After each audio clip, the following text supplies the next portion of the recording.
Awafo ya mamu nyina akwa ba ede mu NYANSAPO kasamfoni so NYANSAPO na waje so de ama me se yesane ne badwembem ene de NYANSAPO de yakofa aba de no kwasem ni yesane a na ene de yeguso a yesane no wo hye ebobosumi ye hye ase a ano odin na emu nso pi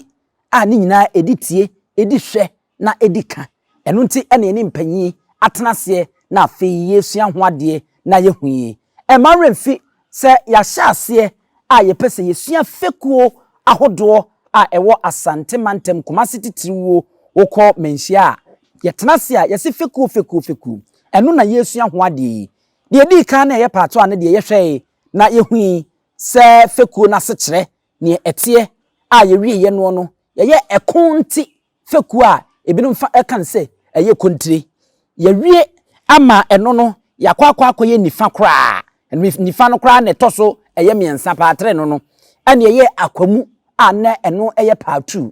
ene ye ba na yaba behwe Fekuo a etoso enan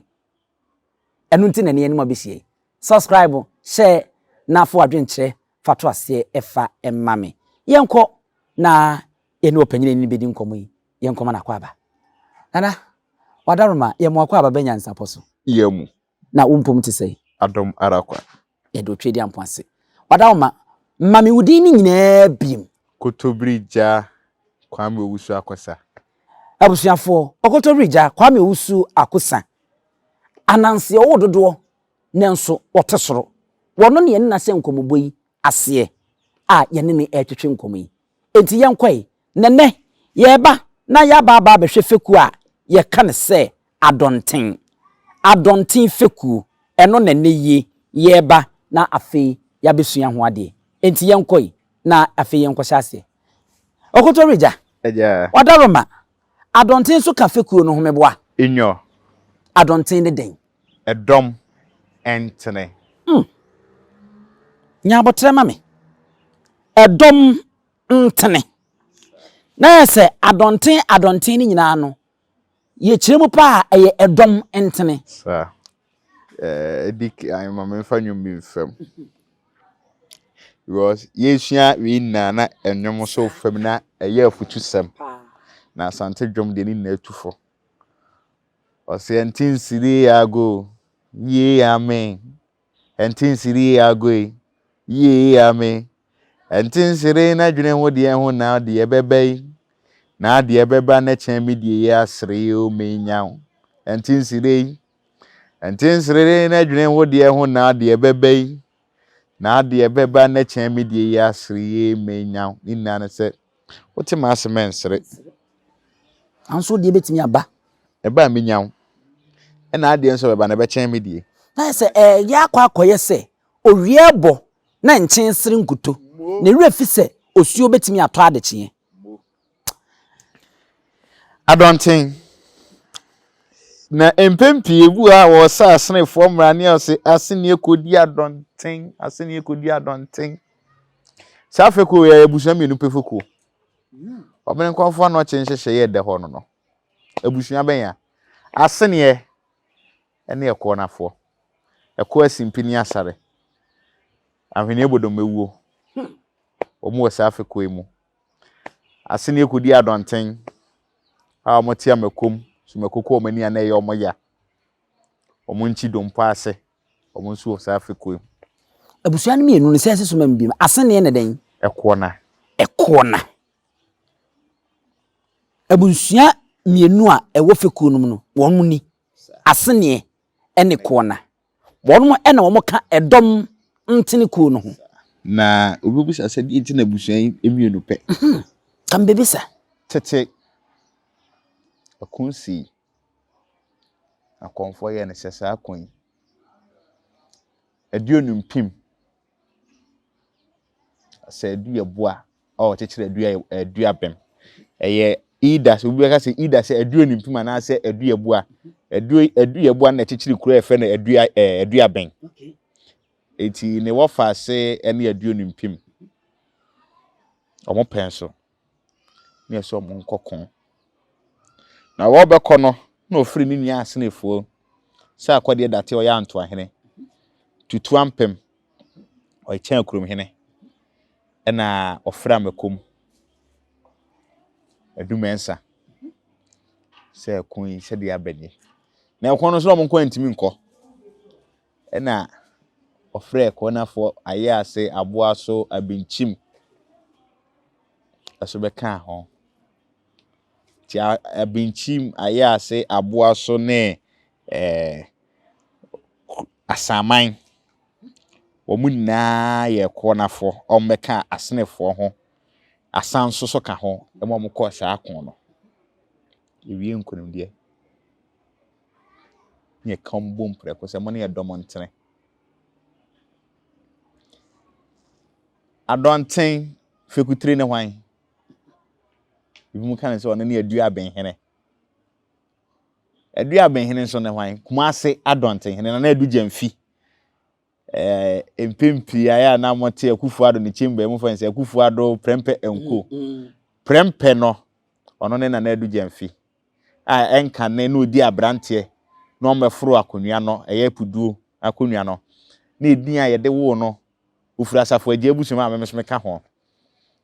edin yede wo no ye Dr. Edmond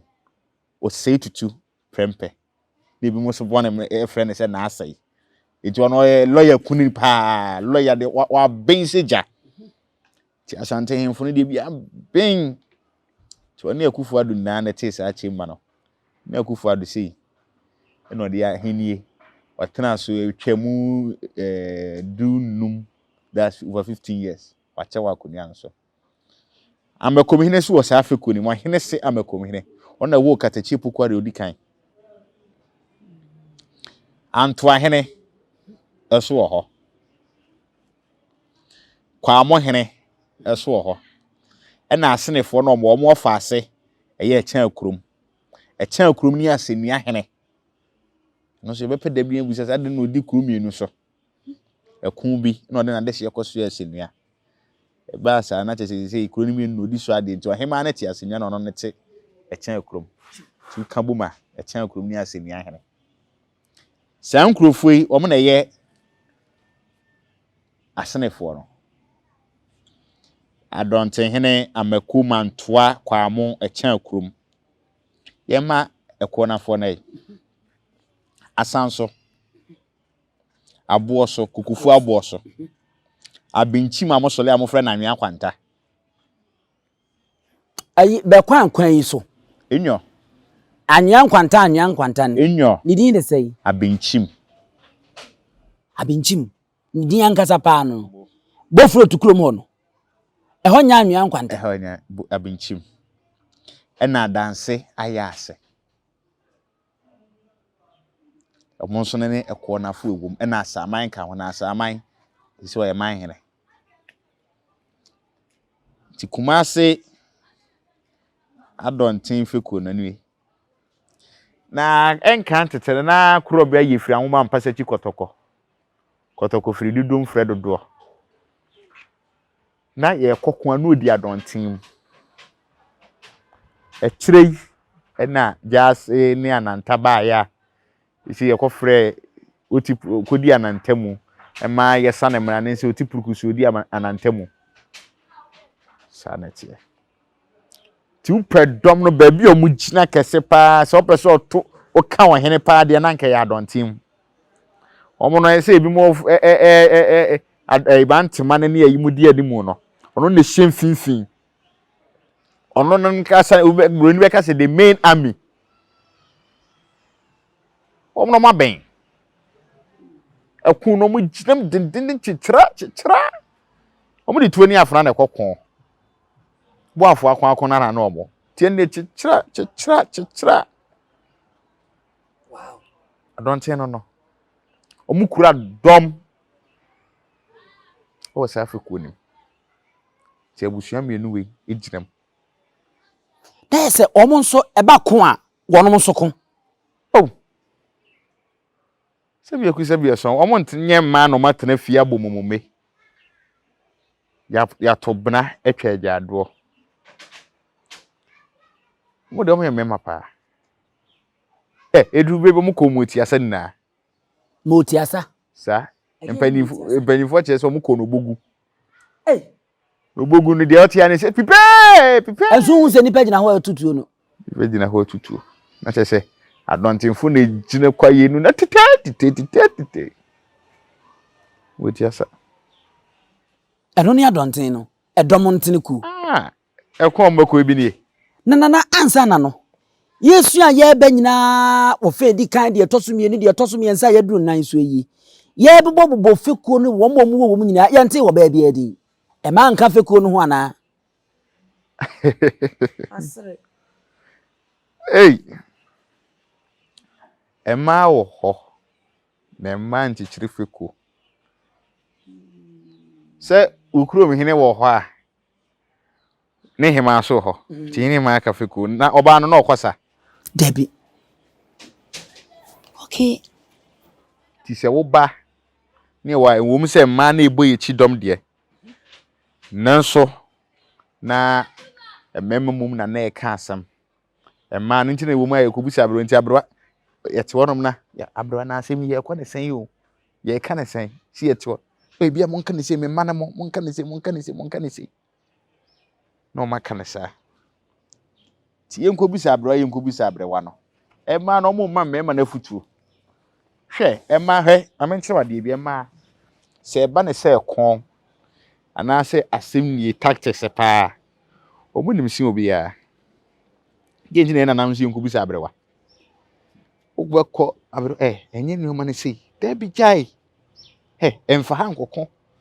ema so de omudi nkomo pa konkon se eku etwi ko breman omuti bi omunidi intim jakari oba mate so nam ha eba wo mumfa nkrofo na wonko tete